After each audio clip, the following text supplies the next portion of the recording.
Hey guys, give me 5 minutes to post this link for a minute. So sorry about this, but come back in 5 minutes if you want to join me on dance therapy. But I need to post this somewhere first.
Okay, guys, that's done.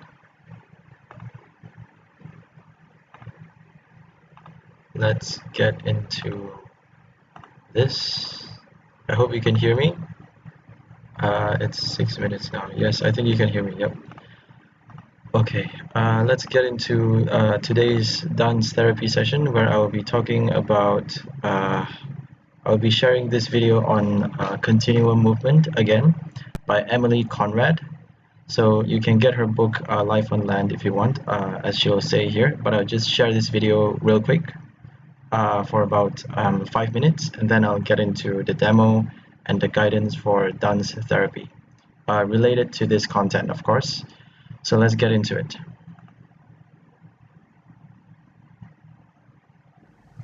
Hello and welcome to Conscious TV. My name is Renate McNay and my guest today is Emily Conran. Hello, Emily. Hello. Emily wrote a book which is called Life on Land. And I just love this book. It's, I hardly ever read a book from the first to the last page, but I couldn't put this book down and it's marked all over the place. Thank you. Wonderful book. And I think it took you a long time to write this 17 years. book. Wow. Yeah.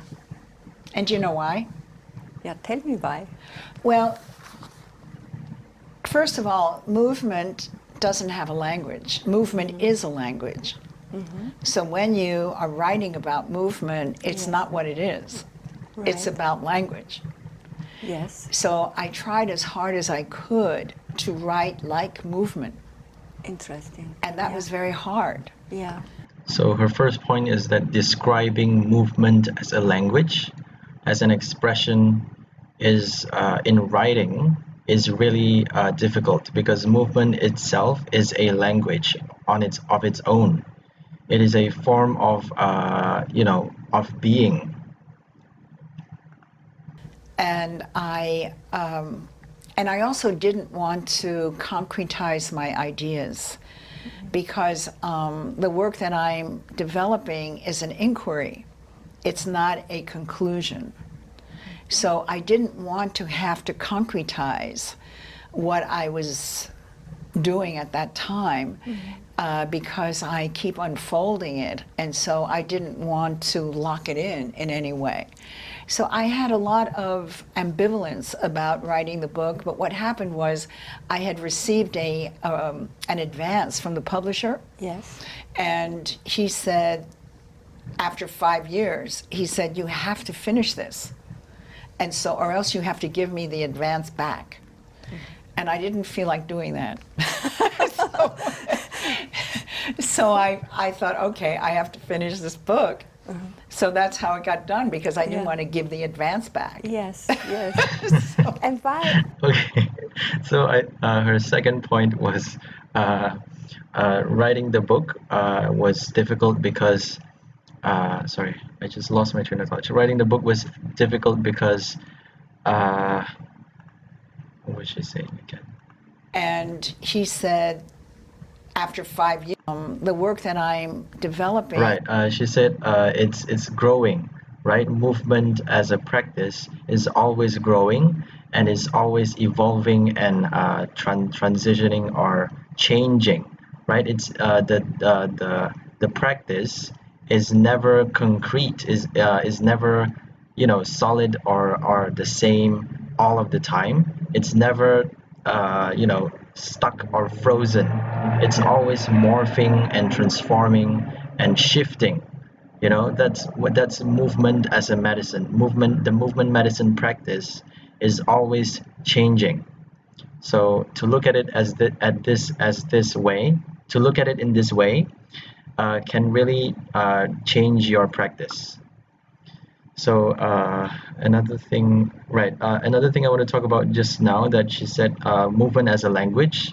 Movement can also be seen as a form of deciphering our our subconscious programming, right? Whatever we have embedded within us, all the beliefs that we have deep down within us in our cores that we don't even realize that we have consciously, that we don't even acknowledge sometimes. that we don't that we are not aware of. All those deep subconscious things come out when we are moving, when we allow ourselves to move, when we soften the inhibitors, as she always says, and we allow the body to to communicate to us what we are feeling deep down within us. So we are essentially deciphering our subconscious through movement. Okay, another thing is this 13, I think. No, 10:40. Okay. Another thing, she talks about trauma over here. So I just want to share this real quick before we go to the demo. Ask you something. I interrupt for a moment, Emily, because I think it's important to mention that your childhood was quite terrific. Not terrific, traumatizing and horrific. I meant horrific. And in my understanding, if we grow up and have with a lot of fear and trauma and horror, our body is affected by that.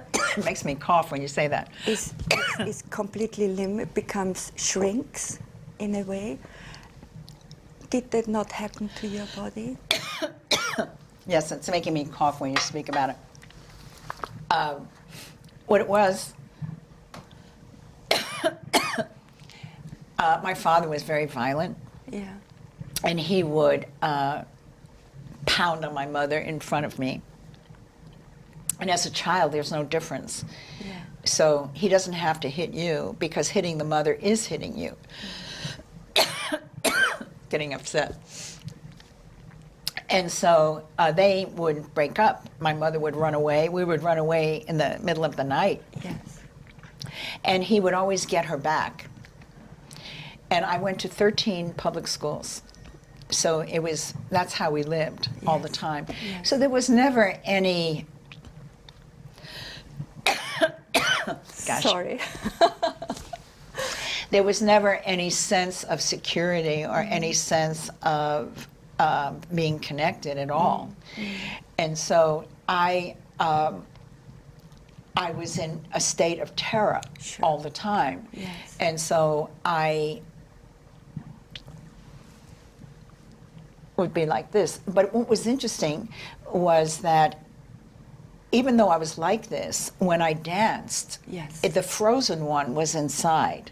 But somehow the external was able to move, but inside it was frozen. Yeah. And so the issue of never being safe, the issue of nobody there, that nobody's there. Nobody caring for Nobody you. cares for you. That's why. loves you. No, Yeah. that's why when I played hooky, my grandmother didn't notice. She was, and my parents were split, Yeah. and so I could just run around or whatever. But it was always like this. And one of the things that and what happened when I was 4 years old was I developed a big lump Yes. out of my neck. And I think it's because I was like this. My breath was up in my throat all the time. It was like this. And so the impact, I think, just opened up my neck. And I was in a glass room.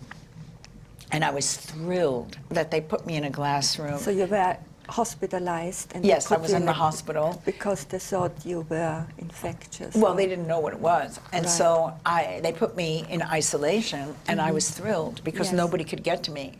I was safe. And so, in a strange way, that room stayed around me Yes. until I was in my 30s, Yeah. until I started Continuum, Yes. actually.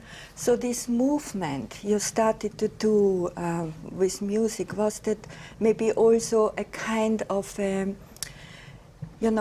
body wanting to free Yeah. itself? Yeah, Yes. exactly. Also, you might not have seen it that way at that time, but Well, I could feel it. You I could could feel feel it. it. And that's Yes. why I knew that I had to follow that path. yes. Yeah. So that's why I went to Haiti, Yeah. Yeah. And that's So she talked about her trauma of being abused of having an abusive father.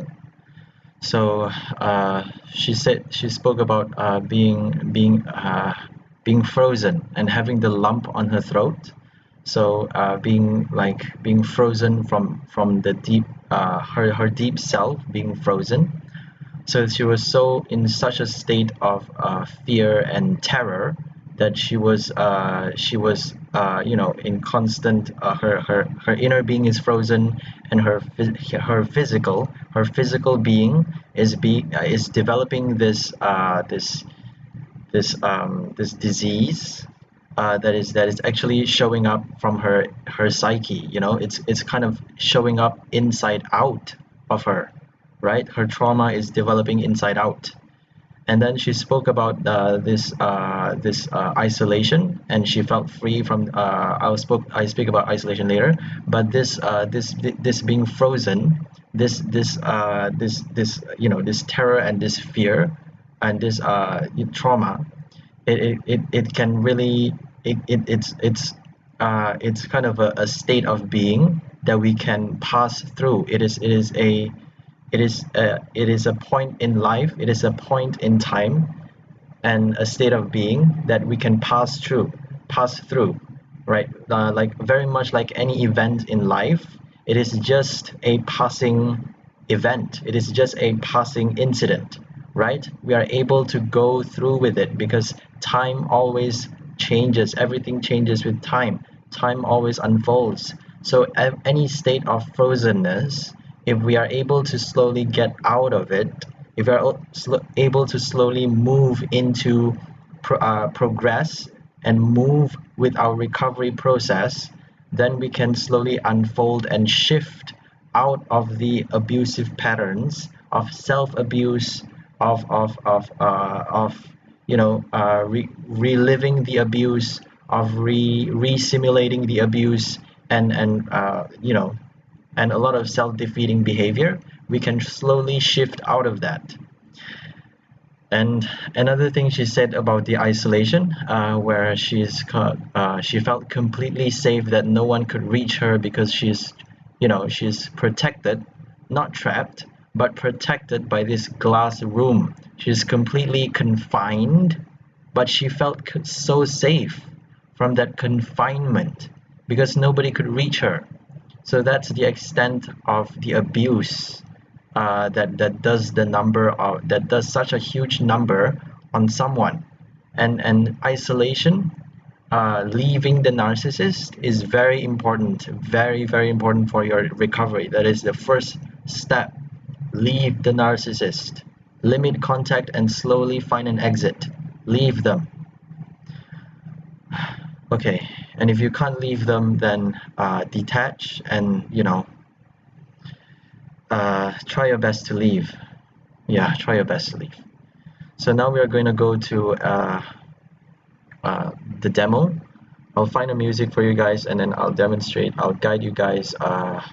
I'll give you guys some guidance through verbal guidance for how you can how you can use movement medicine, how you can move with the music to allow yourself to allow your body, your inner being, and your intuition to communicate to you, to let you know what is inside your subconscious, to uncover your internal programming, to get to know your trauma self, and to get to slowly recover that trauma self and shift out of the abuse. So I'll find a music first for that. What music do we want?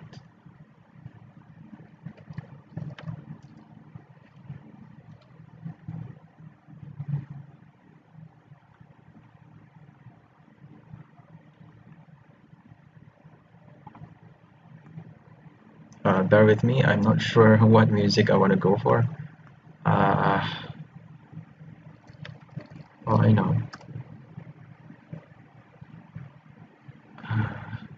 What's it called?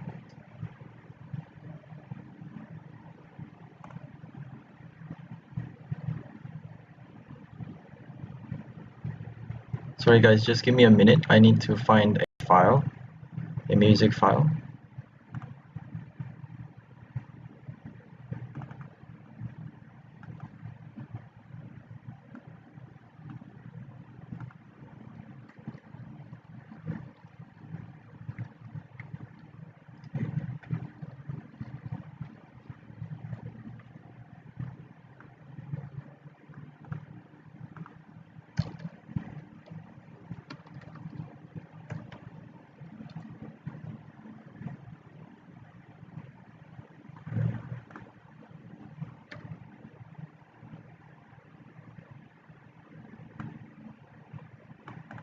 Okay, I can't find it. Let me just watch your playlist. Inspiring. I think we'll go for therapy. Alright, I found one. Sorry about this, guys.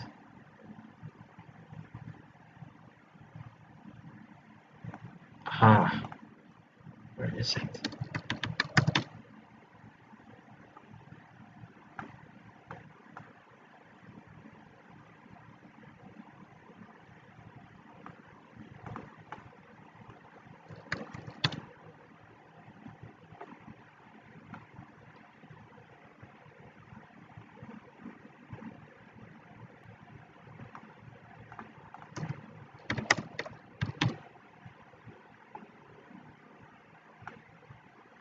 There we go. Finally. Okay. I hope you can hear that. I hope you can hear me as well.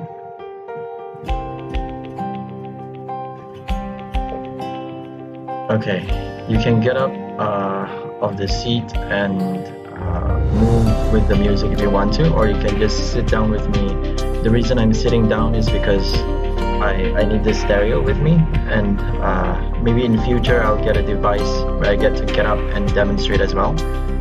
But for now, I just move my upper body. So we start by sitting still or standing still and absorbing the music, opening your body to the music.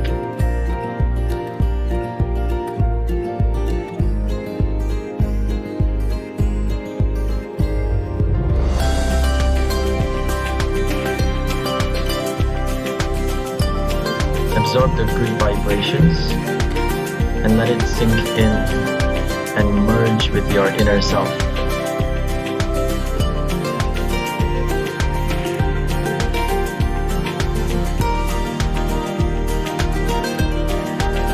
And slowly allow some movement that expresses the music, that expresses your inner being, how your inner being deciphers the music.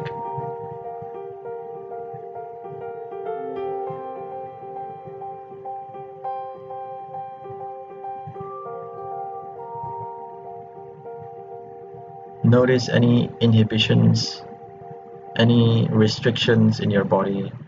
Notice any discomfort in moving a certain way.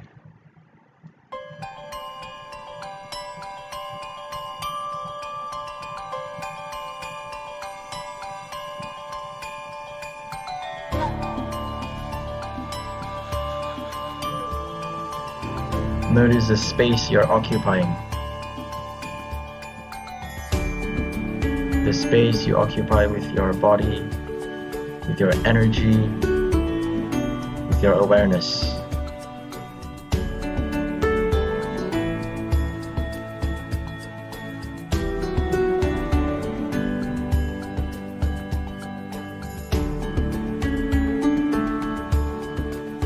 However you move, don't give yourself a hard time.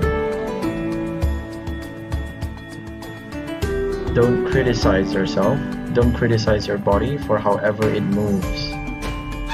There is no wrong move here.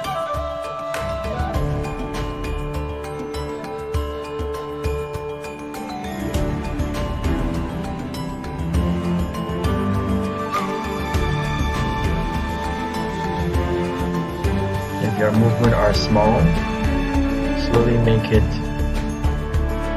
slightly bigger. Or you can stay in that small movement, it's fine. But keep moving and shifting.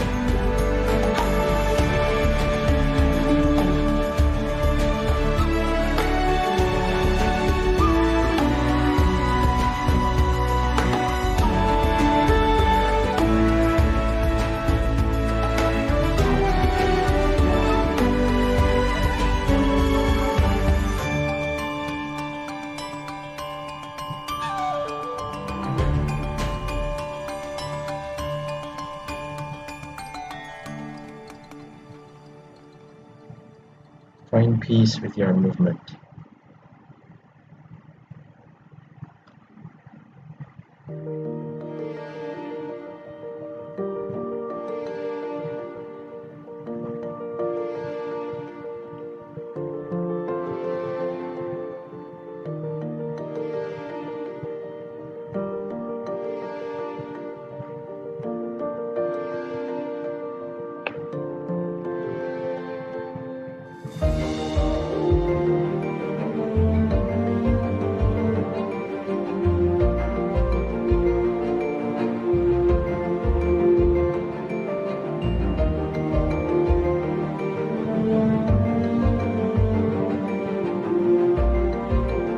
Observe your body as a separate entity, like it's something else telling you what you need to know.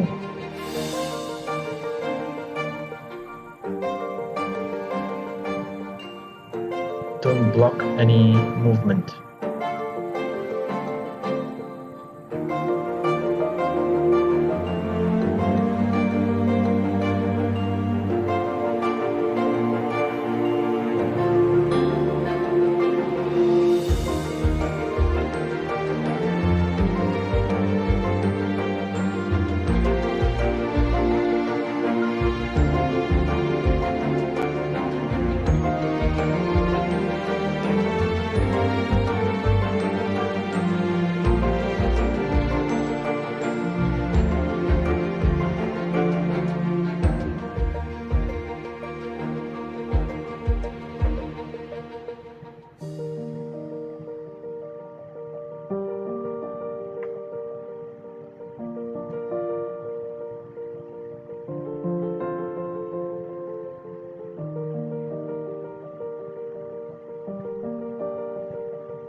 explore the range of movement and the range of expression.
Sorry about that.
expand your dimension of movement.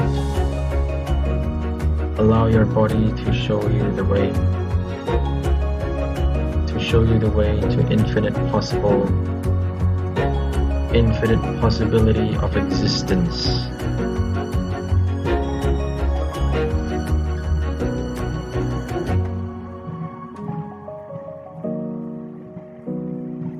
To show you the infinite opportunity of identity.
Breathe into your intelligence.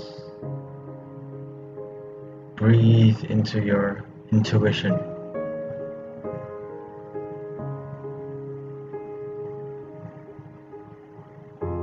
Breathe with your whole body.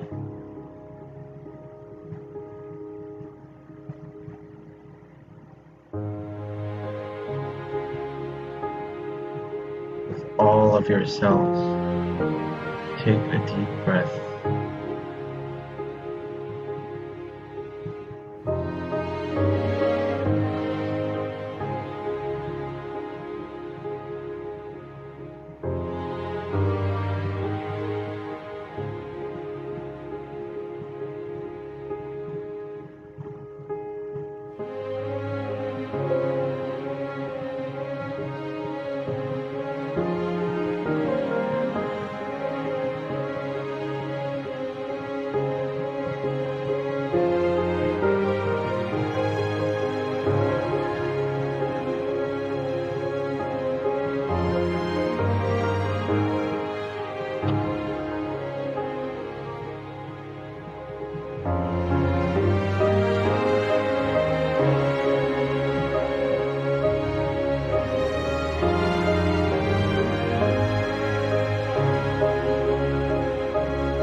I hope you guys are still with me.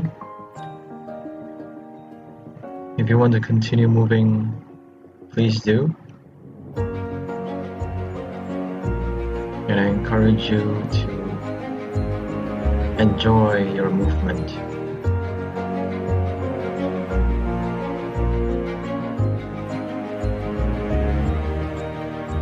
Observe what it's trying to show you. And if you can absorb the frequency, the good vibes of this music,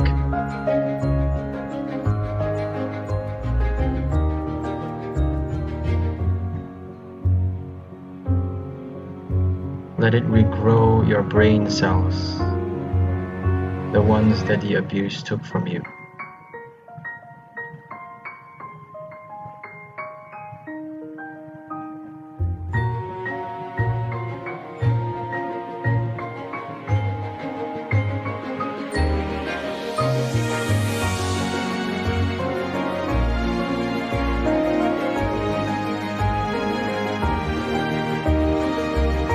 Let your recovery move with the music. Let your recovery move with your body.